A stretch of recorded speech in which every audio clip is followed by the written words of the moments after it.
ഇനിയിപ്പോൾ പറയാൻ പോകുന്ന കാര്യം ചിലപ്പം ചില ആളുകൾക്ക് യോജിക്കാൻ പറ്റിയെന്ന് വരില്ല. അല്ലെങ്കിൽ എല്ലാ ആളുകളെയും സൂചിപ്പിച്ചിട്ട് പറയാൻ നിന്ന് കഴിഞ്ഞാൽ നമുക്ക് യാഥാർത്ഥ്യത്തെക്കുറിച്ചിട്ട് സംസാരിക്കാൻ പറ്റിയെന്നും വരില്ല. അതുകൊണ്ട് പറയാണ്, നിങ്ങളുടെ ലൈഫ് എന്തിനായിരിക്കും നിങ്ങൾക്ക് തന്നിട്ടുണ്ടാവുക?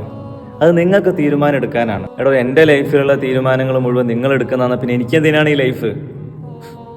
നിങ്ങളുടെ ലൈഫിലുള്ള തീരുമാനമൊക്കെ മറ്റൊരാളാണ് എടുക്കുന്നത്, പിന്നെ നിങ്ങൾക്ക് എന്തിനാ ലൈഫ്? ആ മറ്റൊരാൾക്ക് മാത്രം പോലെ ലൈഫ്. അപ്പോൾ ഞാൻ പറയുന്നത്, ഒരാളുടെ ജീവിതത്തിലുള്ള തീരുമാനം എന്നുള്ളത് അത് നിങ്ങളുടെ ഓൺ ചോയ്സ് ആയിരിക്കണം.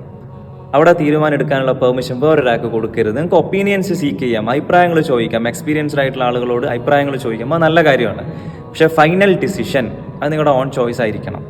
നമ്മുടെ ജീവിതത്തിലൊക്കെ ഈ അമിതമായിട്ടുള്ള ബഹുമാനം, ആദരവ്, അമിതമായിട്ടുള്ള മറ്റുള്ള ആളുകൾ എന്ത് വിചാരിക്കുന്നുള്ള തോട്ട്സൊക്കെയാണ് നമ്മളെ തീരുമാനം എടുപ്പിക്കാതിരിക്കാനുള്ള ഒരു കാരണം. നമ്മുടെ ലൈഫിൽ നമ്മളെ കുറിച്ചിട്ട് നമ്മളെക്കാൾ ക്ലാരിറ്റി ഉള്ള വേറൊരു മനുഷ്യനും ഉണ്ടാവില്ല. തമാശ പറയല്ല, സീരിയസ് ആയിട്ട് നമ്മുടെ പാരൻസ് ആയാലും ടീച്ചേഴ്സ് ആയാലും നമ്മുടെ ഒരു ഏറ്റവും ക്ലോസ് ആയിട്ടുള്ള ഫ്രണ്ട്സ് ആയാൽ പോലും. കാരണം നമ്മുടെ രഹസ്യങ്ങൾ, പരസ്യങ്ങൾ, സ്കില്ല്, ടാലൻറ്റ് എല്ലാ ഡാറ്റാസും നമുക്ക് മാത്രമേ അറിയുള്ളൂ. അപ്പോൾ ഈ ഡാറ്റാസ് എന്നൊക്കെ പറയുന്നതാണ് നമ്മുടെ ജീവിതം. അപ്പോൾ ഈ ജീവിതത്തിൽ ഒരു തീരുമാനം എടുക്കാൻ ഏറ്റവും പെർഫെക്റ്റ് ആയിട്ടുള്ള, ഏറ്റവും അർഹതയുള്ള ആൾ എന്ന് പറയുന്നത് നമ്മൾ തന്നെയാണ്. അതുകൊണ്ടാണ് ഞാൻ അങ്ങനെ പറയാൻ കാരണം, വെറുതെ പറയല്ല.